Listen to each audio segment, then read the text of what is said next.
বুধবার রাজ্য বিধানসভায় বাজেট ২০২৫ পেশ করলেন রাজ্য অর্থ প্রতিমন্ত্রী চন্দ্রিমা ভট্টাচার্য। এদিন একেবারে বিধানসভায় দাঁড়িয়ে রাজ্য বাজেট পেশ করার সময় রাজ্য সরকারি কর্মচারীদের শুভেচ্ছা জানিয়েছেন চন্দ্রিমা ভট্টাচার্য। রাজ্য সরকারকে এগিয়ে নিয়ে যাওয়ার জন্য ধন্যবাদও জানিয়েছেন সরকারি কর্মচারীদেরকে। সেই প্রসঙ্গে এবারের বাজেটের মাস্টার স্ট্রোক ছিল ৪% সরকারি কর্মচারীদের ডিএ বৃদ্ধি। ৪% ডিএ বৃদ্ধি হওয়ায় সরকারি কর্মচারীদের ডিএ বেড়ে দাঁড়ালো ১৮%। এছাড়াও রাজ্য বাজেটে ঘোষণা করা হলো আরো নানান প্রকল্পের এবং বিভিন্ন প্রকল্পে বরাদ্দ বৃদ্ধি করা হলো। এবারে এক নজরে দেখে নেব রাজ্য বাজেট ২০২৫-এ রাজ্যের কোন কোন প্রকল্পে কত বরাদ্দ করা হলো আর কি কি নতুন প্রকল্প এলো। বাংলা আবাস যোজনা নিয়ে চলছিল বিস্তর বিতর্ক। সেই বাংলার বাড়ি প্রকল্পেই অতিরিক্ত বরাদ্দ করা হলো। বাংলার বাড়ি প্রকল্পে অতিরিক্ত ১৬ লক্ষ উপভোক্তার জন্য বরাদ্দ বৃদ্ধি।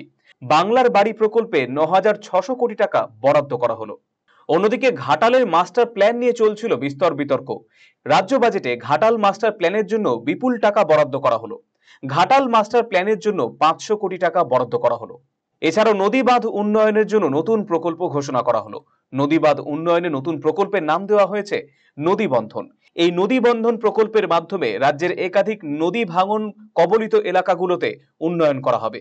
নদী বন্ধনে বরাদ্দ করা হলো ২০০ কোটি টাকা। অন্যদিকে আশা এবং অঙ্গনওয়াড়ি কর্মীদের জন্য মোবাইল ফোন দিতে ২০০ কোটি টাকা বরাদ্দ করলো রাজ্য সরকার। পাশাপাশি চোখ রাখবো বিভিন্ন দপ্তর এবং সেই দপ্তরে কত বরাদ্দ করা হলো। পৌর এবং নগর উন্নয়ন দপ্তর।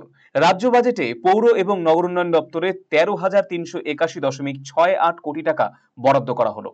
রাজ্য বাজেটে পরিবহন দপ্তরে বরাদ্দ করা হলো ২,২৭৩.২৯ কোটি টাকা। অন্যদিকে জল স্বপ্নের মতো বিভিন্ন প্রকল্প যেই দপ্তরের মাধ্যমে বাস্তবায়িত হয় তা হলো জনস্বাস্থ্য কারিগরি দপ্তর। সেই জনস্বাস্থ্য কারিগরি দপ্তরে ১১,৬৩৬.৯২ কোটি টাকা বরাদ্দ করা হলো।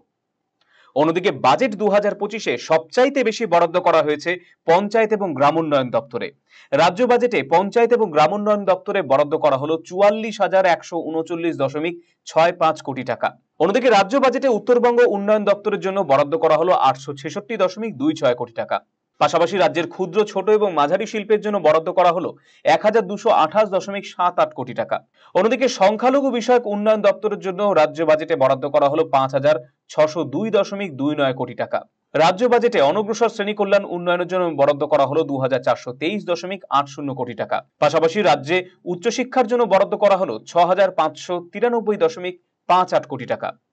তবে এবারের বাজেটে লক্ষ্য করার মতো বিষয় হলো লক্ষ্মীর ভান্ডারে কোনো বৃদ্ধি হলো না, বাড়লো না লক্ষ্মীর ভান্ডারের টাকা, বরাদ্দ বৃদ্ধি করা হলো না লক্ষ্মীর ভান্ডারে। লক্ষ্মীর ভান্ডারের টাকা বৃদ্ধি না হওয়ায় রাজ্যের অন্দরে চলছে জোর গুঞ্জন। ব্যুরো রিপোর্ট, আরসিটিভি সংবাদ।